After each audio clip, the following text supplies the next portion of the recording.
తప్పకుండా ఉంచాలి దేవి. ఏ రోగ నివారణకైనా ఔషధం విషమే. ఏమి సర్పం యొక్క విషము రోగానికి ఔషధం కాదా దేవి? విషస్య విషౌషధం. వినలేదా విషానికి విషమే ఔషధమని? మన కర్తవ్యం ఏమిటంటే ఈ జలప్రళయంలో సాధ్యమైనంత వరకు జీవుని రక్షించగలగాలి. అవి సుందరమైనవా వికృతమైనవా అని ఎంచటం మన పని కానే కాదు. సుందరము వికృతము అన్నవి మన దృష్టి భేదమే.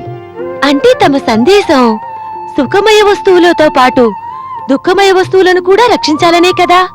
పుష్పములతో పాటు ముళ్ళను కూడా రక్షించాలనా? నా ఉద్దేశం అదే దేవి. ముళ్ళు గుచ్చుకుంటాయి, బాధ కలిగిస్తాయి. కానీ ఆ ముళ్ళే పుష్పాలకు రక్షణ కూడా కలిగిస్తాయి. రచయిత యొక్క రచనా మహత్యం తెలుసుకోవాలంటే పాఠకునికి సువిశాల దృష్టి కావాలి. స్వార్థ దృష్టి మన మనసులోని ఆలోచనల్ని సంకుచితం చేస్తుంది. పూర్ణత్వానికి అవసరమైనది సృష్టి పలు రకాలుగా ఉండడమే. అనేకత్వంలోని ఏకత్వమే జీవన సౌందర్యము దేవి. తమరు జ్ఞానులు స్వామి. తమరు నా కళ్ళను తెరిపించారు. నేనిప్పుడే మర్చిపోయిన వాటిని తీసుకుని వస్తాను. ఆగుదేవి,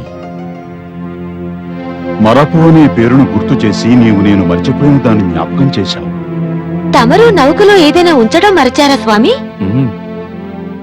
జీవనానికి అత్యంత ఆవశ్యకమైన దానిని నేను తీసుకురావటం మర్చిపోయాను. ఏమిటి? నౌకలో విద్యను భద్రపరచుట మర్చిపోయాను. విద్య? అవును దేవి.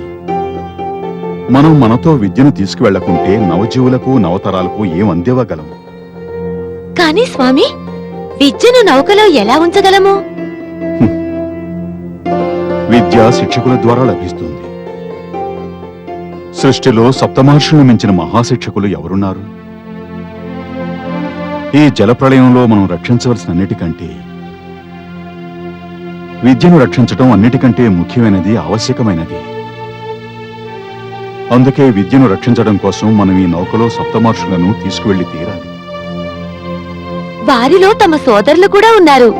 తమ వంశానికి చెందినవారు, తమ కుటుంబ సభ్యులు.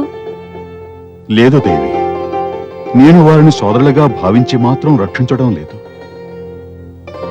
శిక్షకుని ప్రాముఖ్యత వంశము పరివారము కంటే అధికమైనది. సప్త ఋషుల కోసం నేను బ్రహ్మక్షేత్రానికి వెళ్ళాలి. కానీ సమయం చాలా తక్కువగా ఉన్నదే. నీవు చింతించవలదు దేవి. నేను వారిని తోడ్కొని సకాలంలో చేరుకుంటాను.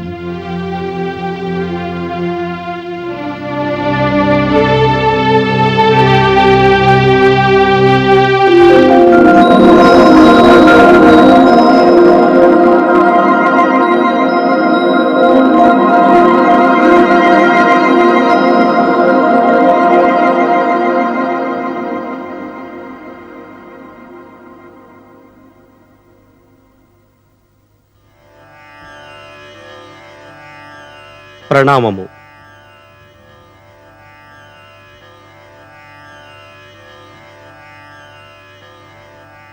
ఈ ఋతు పరివర్తన కారణమేమిటో నాకు అర్థం కావడం లేదు.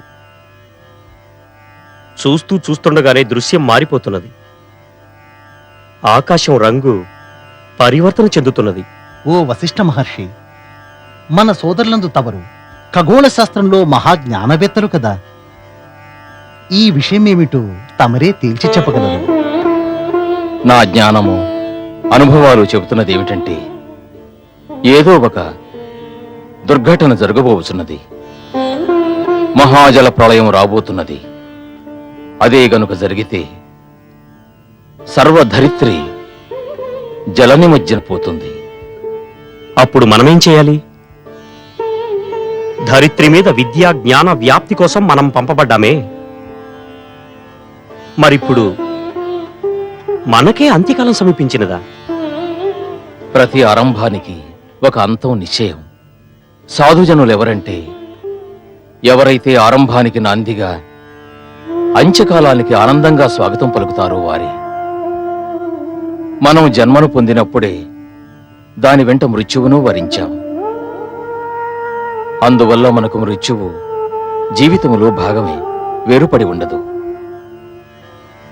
కానీ మన కర్తవ్యం సమాప్తం కాలేదు కదా. మనం మానవులకి విద్యాజ్ఞానాన్ని అందించాలి కదా. ఈ మీమాంస మన కర్తవ్యం కాదు. ఓ వశిష్ఠ మహర్షి, మా అందరిలోకి తమరే శ్రేష్ఠులు. మీ మార్గదర్శకత్వంలోనే మేము నడుస్తాము. అయితే మనం యోగ సమాధిలో ధ్యానమనస్కులం కావాలి. మృత్యువు వస్తే ఆనందంగా స్వీకరించాలి. మనం తమ ఆదేశానుసారమే నడుచుకుంటాం.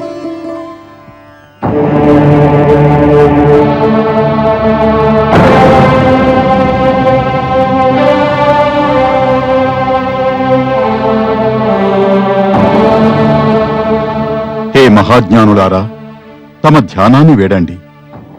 నాకు తమ అవసరం ఉన్నది.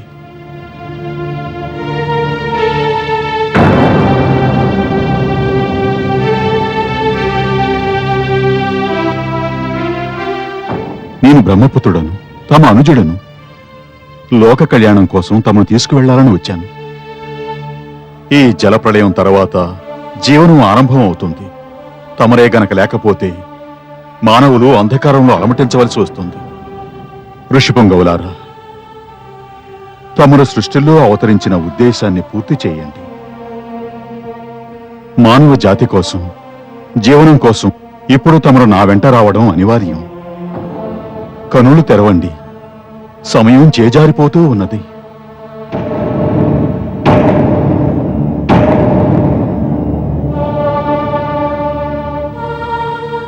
అనుజా మను, నీవా? అవును అగ్రజ, శీఘ్రమే లేవండి. భయంకర జలప్రళయం రానున్నది. తమను తీసుకువెళ్లాలని వచ్చాను.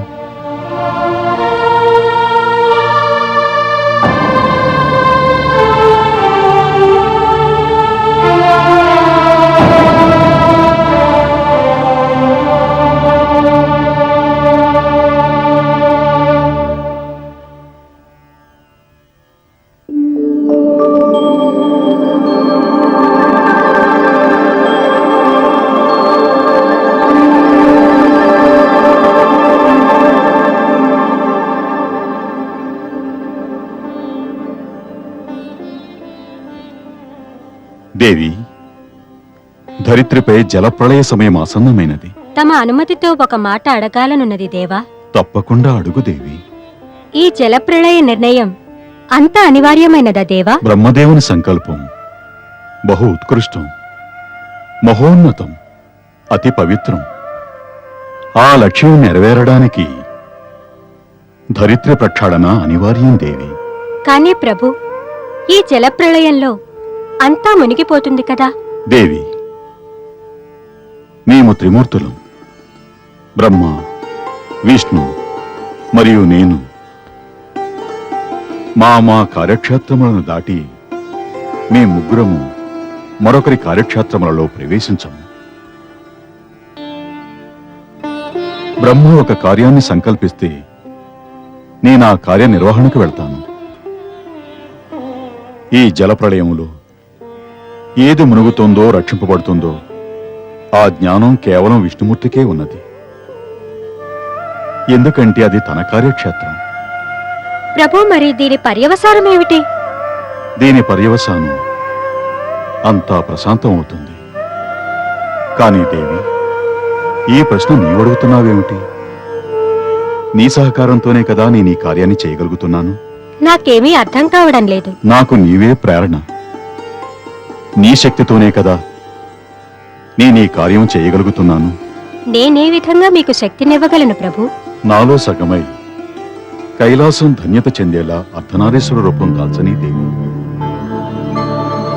తమ ఆజ్ఞ ప్రభు.